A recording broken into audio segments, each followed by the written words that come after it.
Mukunda jewelleries లో gratitude sale March 8th నుంచి 11th వరకు ఫ్లాట్ 50% ఆఫ్ ఆన్ విఏ. నమస్తే రమ్ గారు. నమస్తే జయ. రమ్ గారు ఏం కథ చెప్తున్నారు ఇవాళ? కఠోపనిషత్తు నుంచి ఒక మంచి కథ చెప్తాను జయ. చాలా వింతగా ఉంటుంది ఇది. లాస్ట్ టైం మనము దసరాలప్పుడు ఉమాదేవి కథ చెప్పుకున్నాం. అవును అది కేనోపనిషత్తులోది. ఇది కఠోపనిషత్తులో చెప్పబడిన కథ. రమ్ గారు, అసలు మనకి ఎన్ని ఉపనిషత్తులు ఉన్నాయండి? మనకు బాగా అందుబాటులో ఇప్పుడు ఉండేవి 10. 10 మంచివి అంటే బాగా ప్రముఖమైనవి, ప్రత్యేకంగా చెప్పబడేవి అవి. అసలు 100 పైన ఉన్నాయంటారు అందుబాటులో ఇప్పుడు. అంటే ఇవి అనుచానంగా రావాలి కదా పైనుంచి. మొదటంతా ఇప్పుడంతా ప్రింట్లు వచ్చినాయి. ఇది వరకు ఎట్లా వచ్చినాయి? ఉపనిషత్తు బోధల ద్వారానే వచ్చినాయి. మధ్యలో పరంపర ఆగిపోయింది అనుకో, గురువు నుంచి శిష్యుడికి రావాలి. గురువు ఏదైనా శిష్యుడు దొరక్క చెప్పకపోవటము, ఏదైనా శిష్యుడే ఏదైనా అటు ఇటు అవటము, అలా కొన్ని రాలేదు. ఎప్పుడేవో కదా ఇవి.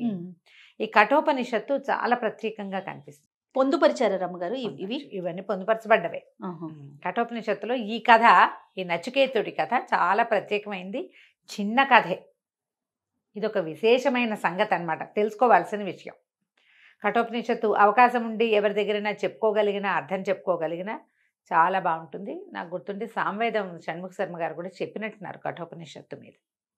నేను టీటీడీ వాళ్ళకి చేసినప్పుడు కఠోపనిషత్తు అవల. ఓకే. అందుకని నేను దాని మీద ఇంకా బాగా ఎక్కువ చెప్పలేను అనమాట, నేను వినలేదు కాబట్టి. అదేలేండి. పూర్వం వాజశ్రవసుడు అని ఒక ఆయన ఉండేవారు. ఈయన మహాపండితుడు, గౌతమ వంశానికి చెందినవాడు. ఈయన్ని గౌతముడని పిలిచేవాళ్ళట, ఆరుని అని కూడా పిలవలేవాడు. చాలా ప్రత్యేకమైన ఇదిగానే ఉండేది. ఔద్దాలకుడు అని కూడా అనేవారట ఈయన. అయితే ఈయన చాలా అద్భుతమైన వ్యక్తిగా గుర్తింపబడి ఉన్నారు. ఆయన ఏం చేశారట, ఒకసారి విశ్వజిత్ అని ఒక యాగం చేశారు. చాలా గొప్ప యజ్ఞం. ఈ విశ్వజిత్ యాగంలో ఏంటంటే సంపదంతా దానం చేసేయాలి. ఓకే. విశేషంగా బ్రాహ్మణ్యాన్ని పిలిచారు.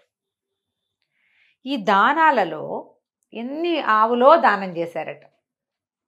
ఉన్నదంతా ఈయనకి గోసంపద అధికంగా ఉంది. గోదానం అన్నిటికంటే అత్యుత్తమ దానంగా చెప్తారు. అన్నదానం తర్వాత అద్భుతమైన దానం గోదానమే. స్థిరాస్తులు భూదానం కంటే, బంగారం దానం కంటే కూడా గోదానము విశేషమైనది, అమోఘమైనది. ఇప్పుడు కూడా మనం గోదానాలు చేసుకోవచ్చు.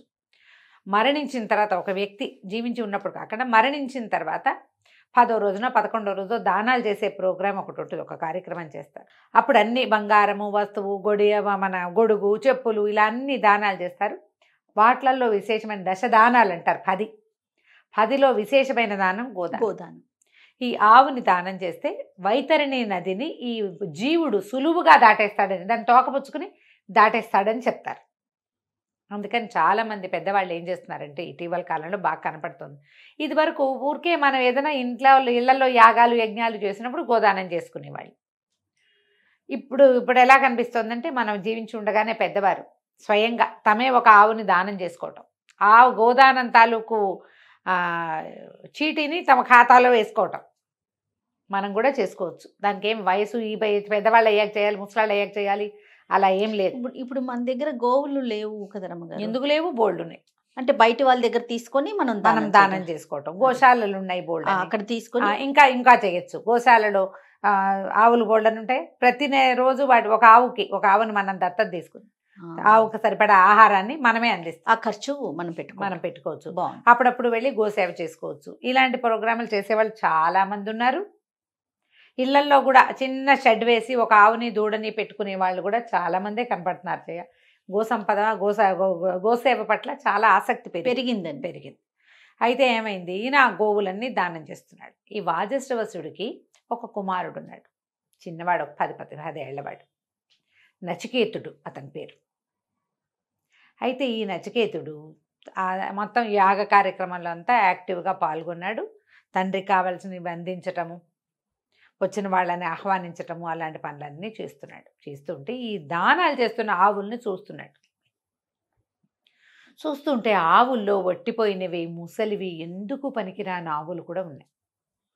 తండ్రి అవి కూడా దానం చేసేస్తున్నాడు.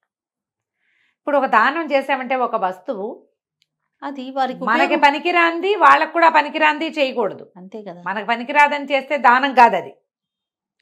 వాళ్ళకు కూడా పనికిరాంది చేస్తే అది అసలు పనికిరాదు, అది దోషం.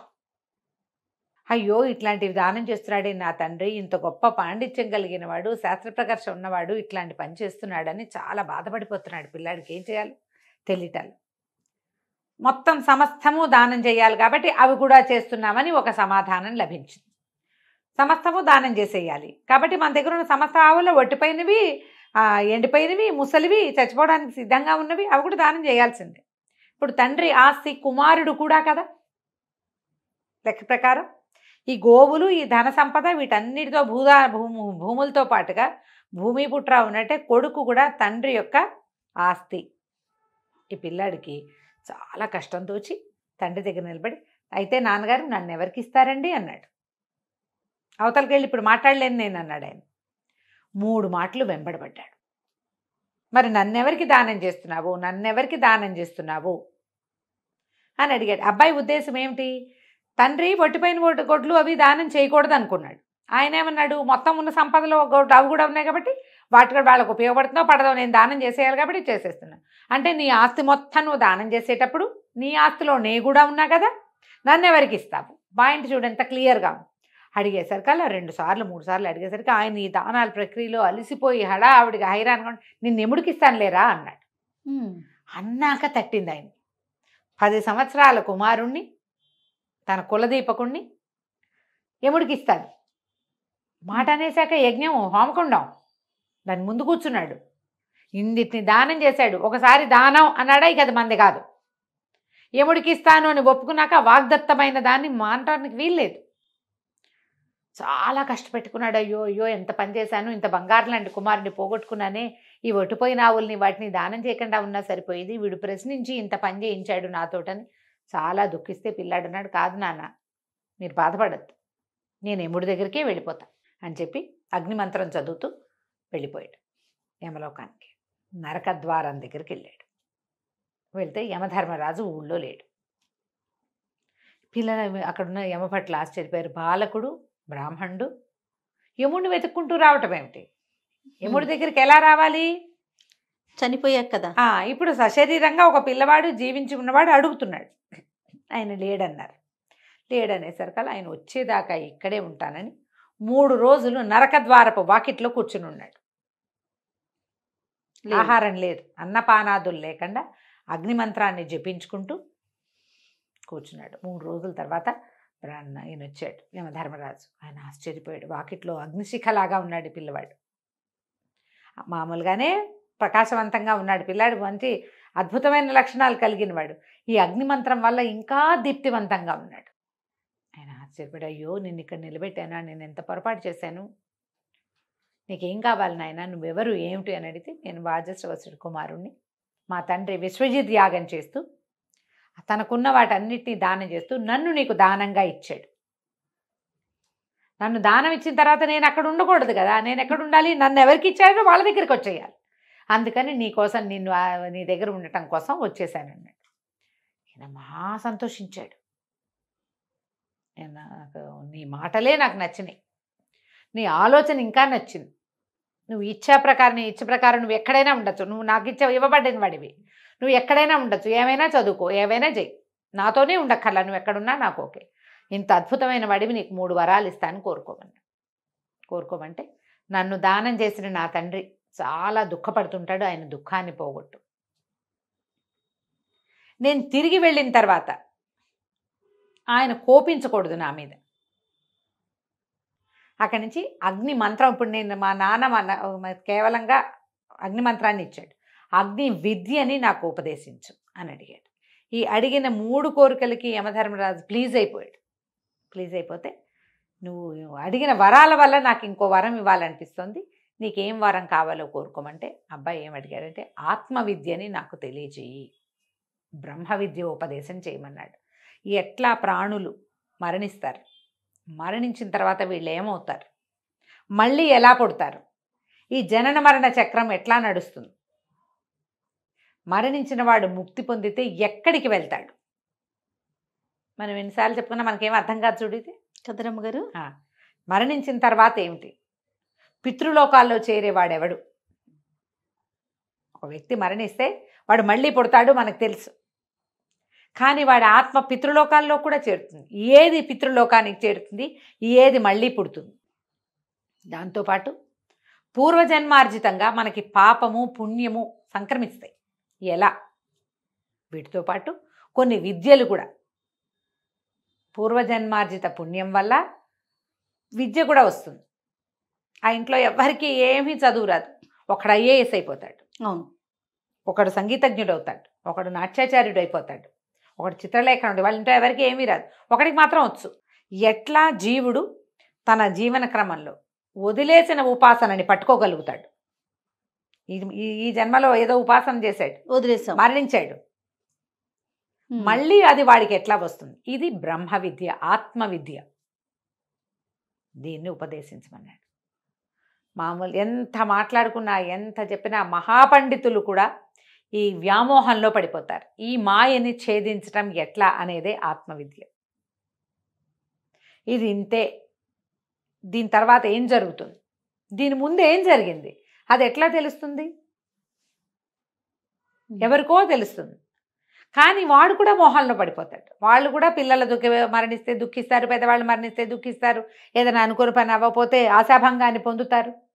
ఎవడు పొందడు ఆశాభంగాన్ని, ఎవడు దుఃఖానికి లోను కాడు? ఈ విద్య తెలిసినవాడు, ఈ విషయం అర్థమైనవాడు. అర్థం అవటం ఒకటైతే దీన్ని విద్యాస్వరూపంగా స్వీకరించడం ఇంకొక పెద్ద విషయం. ఇది కావాలని అడిగాడు. చాలా ఆశ్చర్యపోయాడు యమధర్మరాజు. 10 ఏళ్ల పిల్లవాడికి ఆత్మవిద్య చెప్పాలా? ఇతను ముందు ప్రధానమైనది ఏంటంటే అధికారం ఉండాలి, అది తెలుసుకోవడానికి అధికారి అవ్వాలి, వాడికి తెలియాలి, వాడికి అర్థం కావాలి. ఏదో చెప్తే వాడికి అర్థం కావద్దు. అంతేకా.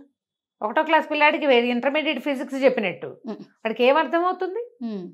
కానీ బ్రహ్మ విద్యని ఉపదేశించాడు నచికేతుడికి యమధర్మరాజు. కింద భూలోకం నుంచి నరకలోకం వరకు నడిచొచ్చాడు. అతని కంటి ముందే ఎన్నో జీవులు లోపలికి వెళ్ళినాయి, ఎంతమందో మరణించిన వాళ్ళు. వీళ్ళు ఏమవుతారు అన్న జిజ్ఞాస వచ్చింది ఆ అబ్బాయికి. ఆ జిజ్ఞాసకు సమాధానం సాక్షాత్తు యమధర్మరాజే ఎట్లా జీవులు మళ్ళీ పుడతారో ఆ ఆత్మవిద్యని ఉపదేశించాడు. ఆత్మవిద్యని అవగతం చేసుకున్నాడు నచికేతుడు. ఎన్ని వేల సంవత్సరాలు తపస్సు చేసుకున్నాడట. తర్వాత ముందసలు ఇది సహజం అనే విషయం మనకు అర్థం కావాలంటే కఠోపనిషత్తు చదువుకోవాలి. జనన మరణం అత్యంత సహజమైనది, జనన మరణాలు అనేది అర్థమవుతుంది కఠోపనిషత్తులో. దాంట్లో భాగంగానే ఈ కథ చెప్పబడింది. ఎంత చిత్రంగా ఉందో చూడు. చాలా బాగుంది. ఉపనిషత్తు కథలు చాలా విచిత్రంగా వింతగానే ఉంటాయి. ఇది చిన్న విషయమే కానీ చూడు, ఊహకి అందని విషయం రమ్మగారు, ఊహకు అందని విషయం. నాకేదో చదువు శాస్త్రము పరిజ్ఞానము కాకుండా ఏకంగా ఆత్మవిద్యను తెలుసుకోవాలనుకోవటమే విశేషం అన్నమాట. చాలా బాగుందండి. నమస్తే. నమస్తే జయ.